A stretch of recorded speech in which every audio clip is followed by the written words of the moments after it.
ఆయనకేం అహంకారం లేదు.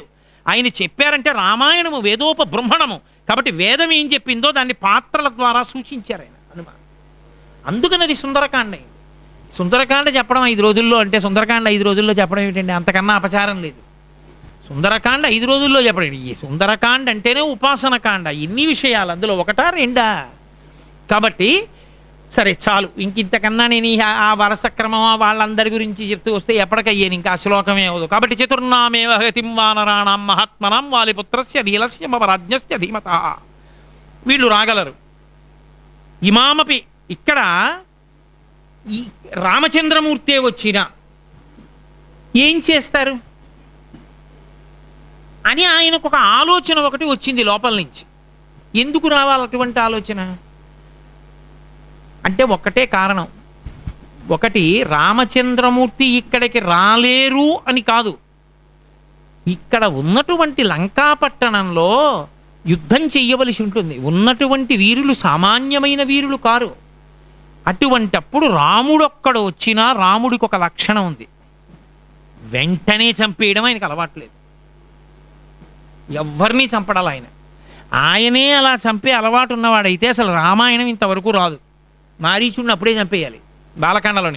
బాలకాండలో మారీచుడు చచ్చిపోతే సీతాపహరణం ఏది? ఆయన సగం చంపి సగం వదులుతూ ఉంటాడు. రామాయణంలో నరుడిగా ఆయన అదొకటి చూపిస్తుంటాడు అక్కడక్కడ. అందుకే శూర్పణఖకి ముక్కు చెవులు కోసి వదులుతాడు. మారీచుడికి మానవాస్త్రంతో కొట్టు వదిలేస్తాడు. ఎక్కడెక్కడ ఇలా పోన్లేని వదిలిపెడుతుంటాడో అవే తిరగబడి తనకు ఉపద్రవాన్ని తెస్తుంటాయి. ఆయన మంచితనం, ఆయన పరిపక్వత అవతల వాడికి సరిగా అర్థం కాదు. అయితే ఆయన తర్వాత దాన్ని తీసేస్తుంటాడు. ఇక్కడికి వచ్చినా వెంటనే యుద్ధం మొదలెట్టాడు. ఓ ఉపదేశం అంటాడు, ఓ సందేశం అంటాడు, ఓ రాయబారం అంటాడు. ఆయన ధర్మం, ఆయన మంచి ఇక్కడ ఏం నిలబడతాయి? వీడు ఏమైనా ఆయన గౌరవాన్ని అర్థం చేసుకోగలడా? కాబట్టి ఇటువంటి చోటుకి ఒకవేళ రామచంద్రమూర్తే వచ్చినా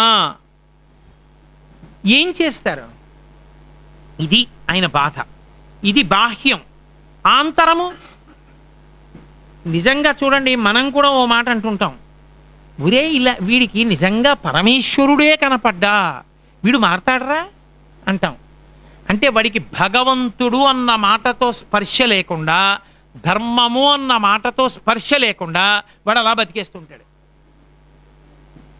అటువంటి చోటికి ఇటువంటి రావణుడి దగ్గరికి రాముడే వచ్చి చెప్పినా వాడేం మారతాడు? మారడు. బాహ్యం. ఒరే భగవంతుడే చెప్పినా మారనంత స్థితిలో వీడున్నాడు. భగవంతుడే చెప్పినా అంటే భగవంతుడు చెప్పినవి లేవా భగవద్గీత?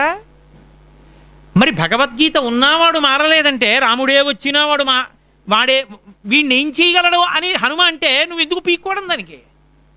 అందులో ఆయన ఏమి చిన్నబుచ్చడం కాదు అది.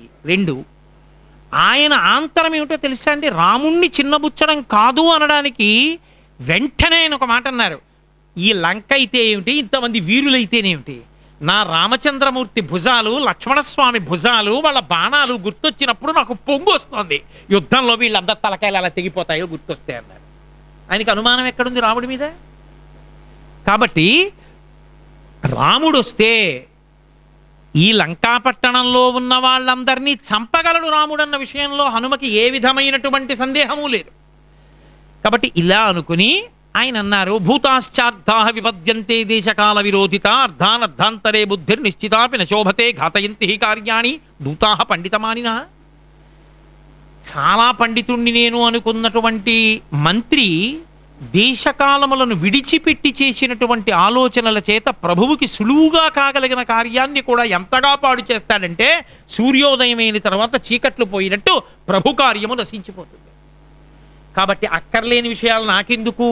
నేను సీతామాత దర్శనం చేసి జాడ కనిపెట్టి ఆవిడ ఎలా ఉందో చూసి క్షేమవార్త రాముడికి నివేదించి రాముడు ఎలా చెప్తే అలా చేస్తాను. కాబట్టి ఇప్పుడు నేను సీతమ్మ దర్శనానికి బయలుదేరాలనుకున్నారు. ఒక్కసారి నిలబడి చూశారు. నేను ఇంత నిలబడితే ఈ రాక్షసులందరూ నన్ను చూస్తారు. ఇది కదండి చెప్పాడు సుగ్రీవుడు పంపుతూ, నిన్నే ఎందుకు పంపుతున్నానో తెలుసా, నీ మీదే ఎందుకు నమ్మకం పెట్టుకున్నానో తెలుసా, దేశకాలానువృత్తిశ్చ నయశ్చ నయ పండిత అన్నాడు. దేశము కాలము 2 దృష్టిలో పెట్టుకుని ఎప్పుడు ఎక్కడ ఎలా ప్రవర్తించాలో తెలుసుకుని ప్రవర్తించే స్వభావం ఉన్నవాడివి నువ్వు. అందుకని నేను నిన్ను పంపిస్తున్నానన్నాడు. బలం ఉంది కదా అని ఇష్టం వచ్చినట్టు పెద్ద రూపంతో దూకి లోపలికి కడితే లేనిపోని ఉపద్రవం వస్తుంది. అనువుగాని చోట అధికుల మన రాదు కొండ అద్దమందు ఏదో కొంచెం అయి ఉండదా? కొండ అద్దంలో చిన్నదిగా కనపడినంత మాత్రాన కొండ గౌరవం పోయిందా? కాబట్టి చిన్న రూపంతో లోపలికి వెళ్ళి కార్యం సాధించాలి. అందుకని సూర్యే చాస్తం గతే రాత్రౌ దేహం సంక్షిప్య మారుతి వృషదంశకమాత్ర సన్ బహువా అద్భుత దర్శన. బాగా చీకటి పడిన తర్వాత ప్రదోష వేళ అయింది. బాగా చీకటి పడిన తర్వాత కాదు, ఇంకా ప్రదోష వేళ అంటే పగటి పూట దాటిపోతోంది, సూర్యాస్తమయం అయిపోయింది. ఈ రెండిటికి మధ్యలో ఉన్నటువంటి స్థితి ఆ ప్రదోష వేళలో బయలుదేరారు. ఎలా? సూర్యే చాస్తం గతే రాత్రౌ దేహం సంక్షిప్య మారుతి, శరీరాన్ని బాగా చిన్నది చేశారు. ఎంత చిన్నది? వృషదంశకమాత్ర సన్, పిల్లి పిల్లంత వారై అద్భుత దర్శన. అద్భుతం అన్న మాట దేనిదో తెలుసా అండి? ఆత్మకి పర్యాయపదం. ఆత్మకి పర్యాయపదమే అద్భుతం. అద్భుతాన్ని దర్శించడానికి కావలసిన రీతిలో లోపలికి వెడుతున్నారు. మీరు కదిలేరనుకోండి, ఎంత కాదన్నా కొంత ధ్వని ఉంటుంది. ఎంత మీరు పిల్లిలా నడిచి వచ్చినా కొంత ధ్వని రాకపోవడం అన్నది ఏమి ఉండదు, ఉంటుంది. అది మీకు వినపడకపోతే పిల్లిలా వచ్చాడనాలి. కదులుతూ కూడా చప్పుడు రాంది ఎప్పుడో తెలుసా అండి? అంతర్ముఖత్వంలోనే. లోపలికి వెడుతున్నాడు అనుకోండి ధ్యానంలో, ఆయన ఇంద్రియాలన్నింటినీ ఆప్ చేసి లోపలికి వెళ్ళిపోతున్నాడు అనుకోండి ఆత్మదర్శనానికి, ఆయన వెడుతున్నటువంటి చప్పుళ్ళు మీకేం వినపడవు. నిశ్శబ్దంగా అంతర్ముఖుడు అయిపోతాడు, లోపలికి వెళ్ళిపోతాడు. అలా అంతర్ముఖత్వంలో లోపలికి వెడుతున్న కదలికలో చప్పుడు లేదు. అద్భుతాన్ని దర్శించడానికి ఎడుతున్నాడు. చీకట్లో ఎవరికీ కనపడంది, పిల్లికి కనపడుతుంది. అందుకని అందరూ చీకట్లో ఉండి ఇది నేను అనుకుంటే ఆయన ఒక్కరే, అందరూ అజ్ఞానంలో ఉన్నప్పుడు ఆయన ఒక్కరే యోగి అయి ఈ లోపల ఉన్న ఆత్మని దర్శించడానికి అంతర్ముఖత్వాన్ని పొందుతున్నారు. ఈ కదలికల యందు చప్పుడు లేదు. అందుకే పిల్లంత వారై లోపలికెడుతున్నారు, చీకట్లో వెడుతున్నారు. వెతకవలసిన వస్తువుని వెలుతురుండగా వెతుకుతారా, చీకట్లో వెతుకుతారా? అంటే ఆత్మదర్శనము పొందాలనుకున్నవాడు ముందు నేను చీకట్లో ఉన్నానని తెలుసుకున్నవాడై ఉండాలి. తమసోమా జ్యోతిర్గమయ మృత్యోర్మ అమృతంగమయ. మృత్యువు నుంచి అమృతంలోకి వెళ్ళాలి, చీకట్లోంచి వెలుతురులోకి వెళ్ళాలి, అజ్ఞానంలోంచి జ్ఞానంలోకి వెళ్ళాలి. సాధన అన్నది అజ్ఞానంలోంచి జ్ఞానంలోకి వెడుతుంది, జ్ఞానంలోంచి అమృతత్వాన్ని పొందుతుంది. కాబట్టి ఆయన లోపలికి వెడుతున్నప్పుడు చీకట్లో వెడుతున్నారు, చీకట్లో దర్శనం చేస్తున్నారు అనడానికి కారణం అది కాదు. ఇంకొక రహస్యం, చీకట్లో వెడుతున్నారు అన్నప్పుడు చీకటి భోగమునకు కారణం. ఎందుకో తెలుసా అండి? ఈశ్వరుడు వేదంలో నిర్ణయం చేసినప్పుడు చీకటి పడిన తరువాత సూర్యాస్తమయం అయిపోయిన తరువాత భోగాన్ని అనుమతించాడు ఈశ్వరుడు. సూర్యోదయం అవుతున్నటువంటి పర్యంతము నుండి మధ్యాహ్న కాలమునందు సూర్యుడు ఉండగా మహాపాపహేతువు భోగం. అందున ప్రత్యేకించి భార్య సంగమం. ప్రదోషవేళ మరింత ప్రమాదకరం, అత్యంత ఉగ్రమైన వ్యక్తులు పుడతారు. ప్రదోషవేళ పరమ పాపం. రాత్రి చీకటి పడిపోయిన తర్వాత భోగం అంగీకరించింది శాస్త్రం, వేదం అంగీకరించింది. తన భార్యతో తాను రమించినా, తాను భోగం అనుభవించినా అప్పుడు దోషం కిందకి రాదు, అది ధార్మికం అయిపోతుంది. కాబట్టి భోగమునందు అందరుండేటటువంటి కాలం. అందరూ భోగమునందున్నప్పుడు నాకు భోగమొద్దు యోగము కావాలనుకునేవాడు చీకట్లోనే ఉన్నాడు. వాడు చీకట్లోనే యోగాన్ని కోరుతాడు. అందరూ భోగపరాయణులైతే ఆయన యోగపరాయణుడు. వాళ్ళందరూ నిజంగా యోగపరాయణులు కాకుండా ఉన్నప్పుడు ఈయన ఒక్కడే యోగపరాయణుడై ఉంటాడు.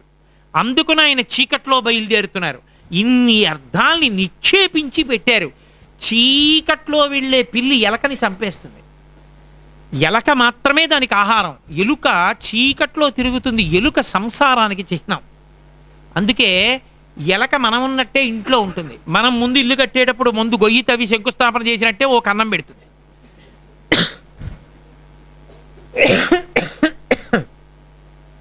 మనం వంటింట్లో పెట్టుకున్నవి తినేస్తుంది. ఆఖరణ వచ్చి యజమాని కాళ్ళు కొరికేస్తుంది. మనం తిన్న ఇంటి వాసాలు లెక్కెట్టినట్టే అది కూడా మనలాగే బహుసంతానం బోల్డంతమంది పిల్లల్ని కంటుంటుంది. చీకట్లో తిరుగుతూ పిల్లికి దొరికిపోతుంది. పిల్లి నిశ్శబ్దంగా వచ్చి పట్టుకుంటుంది. మృత్యువు నిశ్శబ్దంగా వచ్చి పట్టుకుంటుంది. సంసారి అజ్ఞానమునందు పడి ఉంటే ఆ చీకట్లో ఉన్న ఎలకని పట్టుకునేటటువంటి పిల్లి దానికి మృత్యు కారణమైంది. పిల్లిలా వెడుతున్నటువంటి హనుమ కూడా సంసారమనేటటువంటి మృత్యుస్థానమును దాటిపోయి అమృతత్వ స్థానమును పొందడానికి లోపల ఆత్మదర్శనమే అమృతత్వమును కనుక దానికి వెడుతున్నారు. అందుకని చీకట్లో వెడుతున్నారు. అందుకని సూర్యే చాస్తం గతే రాత్రౌ దేహం సంక్షిప్య మారుతి వృషదంశకమాత్ర సన్బభూవా అద్భుత దర్శన. అందుకని పిల్లి పిల్లంత వారై ప్రయాణాన్ని ప్రారంభం చేశారు. ఒక్కసారి చూశారు ఆ కొండ మించి లేచి లంకాపట్టణాన్ని. ప్రసాదమాలావితాం స్తంభై కాంచనరాజితై శాతకుంభమయైర్ దివ్యైర్ గంధర్వ నగరోపమాం. ఒకసారి చూసేటప్పటికి ఆయనకి గంధర్వ నగరంలా కనపడింది. అంటే మహర్షి చాలా చమత్కారంగా మాట్లాడతారు. గంధర్వుల పని ఏమిటంటే ఎప్పుడూ పాటలు పాడతారు, వాద్య పరికరాలు మోగిస్తారు, నృత్యాలు చేస్తూ ఉంటారు, ఎప్పుడూ వాళ్ళు సంతోషంగా ఉల్లాసంగా భోగంలో ఉంటారు. లంక గంధర్వ నగరంలా కనపడుతోంది అంటే అందరూ వీణలు వాయించుకునేవాళ్ళు, పాటలు పాడుకునేవాళ్ళు, భర్తలతో రమించేవాళ్ళు, భార్యలతో రమించే భర్తలు, సంతోషంతో ఉన్నవాళ్ళు తప్ప అక్కడ ధర్మం కోసం కూర్చున్నవాడన్నవాడు కనపడేటటువంటి అవకాశము నీకు ఉండదు. గంధర్వ నగరమై ఉన్నది, భోగస్థానమై ఉన్నది. భోగస్థానమైన శరీరంలోనే అనిత్యమైన శరీరంలో నిత్య వస్తువుని పట్టుకోవాలి. ఇక్కడే సాధన చెయ్యాలి. అందుకని లంకలోకి వెడుతున్నారు. ఆ లంకలోకి బయలుదేరి చూసి ఇది గంధర్వ నగరంలా ఉందిరా. ప్రసాదమాలావితాం స్తంభై కాంచనరాజతై. స్తంభములను బంగారంతో కట్టారు, స్ఫటికంతో నేల చేశారు. స్ఫటికం చల్లగా ఉంటుంది, తెల్లగా ఉంటుంది, తెలుపుకో లక్షణం ఉంటుంది. ఇంటి లోపల మీరు తెల్ల సున్నం వేసి లైట్ వేసారనుకోని, ట్యూబ్ లైటు 3 ట్యూబ్ లైట్లు వేసినంత కాంతి ఉంటుంది. ఇంట్లో నీలం రంగేసి ట్యూబ్ లైట్ వేసారనుకోండి, ఓ గుడ్డి దీపం పెట్టినట్టుంటుంది. తెలుపు కాంతులను పెంచుతుంది, విరజిమ్ముతుంది.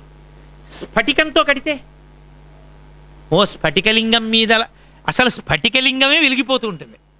ఇక అటువంటి స్ఫటికంతో నేలంతా తయారు చేశారనుకోండి, పైన బంగారం, స్తంభాలు అన్నీని. ఇప్పుడు ఈ తెల్లటి దీపాల కాంతులు తెలుపు మీద పడి, ఈ తెలుపు కాంతులు పసుపు బంగారం మీద పడి, దానికున్న ముత్యాలు వజ్రాలు రత్నాల తాపడాలతో కలిస్తే ప్రతి ఇంట్లోంచి రంగురంగుల కాంతులు బయటికి కొడుతుంటే, ఈ కాంతులన్నీ ఆకాశానికి కొడుతుంటే, ఆ కొండ మించి ఇలా నగరం చూసేటప్పటికి అసలు అబ్బా అనిపించదా? అనిపిస్తుందా? అలా ఉంది అది గంధర్వ నగరంలా. చాలా దగ్గరగా వెళ్ళారు. వెళ్ళి ఉత్తర ద్వారం దగ్గరికి వెళ్ళారు. వెళ్ళేటప్పుడు కూడా మళ్ళీ ద్వారాన్ని కూడా ఎంచుకునేటప్పుడు ఉత్తర ద్వారం ఉత్తమ ద్వారం. అందుకని ఉత్తర ద్వారం దగ్గరికి వెళ్ళి లోపలికి వెడదాం అనుకున్నారు. అక్కడే కనపడింది లంక. లంక అంటే లంకా పట్టణం అని కాదు, లంకా పట్టణాధిదేవత. అధిదేవత అని ఒకరు ఉంటారు. ఇంటికి కూడా ఉంటుంది. ఇంటికి కూడా వాస్తు పురుషుడు అంటున్నాగా, తల ఈశాన్యం వైపుకు పెట్టుకు పడుకుంటాడు. అందులో బరువు ఎట్టకండి అంటారు. ఆయన తలకాయ అక్కడ ఉంటుంది. అక్కడికి తీసుకెళ్ళి మీరు ఎన్ని ఇచ్చినో ఓ డబ్బాయో పెట్టారనుకోండి, ఆయన నెత్తి మీద అది పెడితే ఆయనకి ఎంత బాధగా ఉంటుందో ఇల్లంతా అంతే బాధగా ఉంటుంది. కాబట్టి ఆ లంకకి అధిదేవత ఒకరున్నారు. ఆవిడ బ్రహ్మగారి చేత నియమింపబడింది. ఆవిడ మంత్రాధిష్టాన దేవత. ఆవిడ్ని చంపలేరు, వశం చేసుకోవాలి. ఆవిడ్ని రావణుడు వశం చేసుకున్నాడు, రావణ పాలిత. మీరు వశం చేసుకుంటే మీ మాట వింటుంది ఆవిడ. కాబట్టి ఇప్పుడు ఆ లంక వికృతమైనటువంటి రూపంతో ఎదురుపడి ఆవిడంది. వికృతమైన ముఖమే కాదు, ఆలోచన కూడా పెలుసు. అన్నిటికన్నా శ్రీరామాయణంలో మీరు గమనించవలసింది సుందరకాండలో అద్భుతం ఏమిటో తెలుసా అండి? సుందరకాండలో అద్భుతం అంతా మాటే. నాకోటి చెప్పండి. బయలుదేరిన దాదిగా హనుమ ఇప్పటికి ఎన్ని మాటలు మాట్లాడారు? ఎన్ని మాటలు మాట్లాడారు హనుమ? 2 సార్లు మాట్లాడారు. ఒకసారి వానరులతో మాట్లాడారు. యథారాఘవ నిర్ముక్త శరస్వసన విక్రమ. అది వాళ్ళు బతకడానికి కారణమైంది. అరే మన హనుమ సాధిస్తారా అని వాళ్ళు ధైర్యంగా కూర్చోడానికి కారణమైంది. రెండవది ఎవరితో మాట్లాడారు? మైనాకుడితో మాట్లాడారు. మైనాకుడితో మాట్లాడినప్పుడు ఆయన అడ్రాక ఇప్పుడు విఘ్నంలో అడ్డొచ్చే, ఇప్పుడేంటి నీ మాట విన్నాం, ఇప్పుడు కుదరదని చెప్పేసి వెళ్ళిపోతూ ఏదో తిరస్కరించి వెళ్ళిపోయేటప్పుడే చాలా మర్యాదగా మాట్లాడాలి. ఎంత ప్రీతోస్మి కృతమాతి జమ్మంజురేషోపనీయతాం అంటూ ఎంత అందంగా మాట్లాడి వెళ్ళిపోయారు. అవతల వాళ్ళ మనసు నొచ్చుకోకుండా. 3వసారి కూడా మాట్లాడారు. సురసతో మాట్లాడారు. సురసతో మాట్లాడినప్పుడు కూడా ప్రహృష్టవదన శ్రీమాన్ ఇదం వచనమబ్రవీత్. ఎంత ప్రహృష్టంగా, ఎంత మర్యాదగా, దాక్షాయిణి నమోస్తుతే ప్రవిష్టోస్మిహితే వక్త్రం దాక్షాయిణి నమోస్తుతే. అమ్మా నీ నోట్లో దూరానమ్మా, బయటకు వచ్చానమ్మా, నేను బయలుదేరచ్చా అను నమస్కారం చేసి మాట్లాడారు.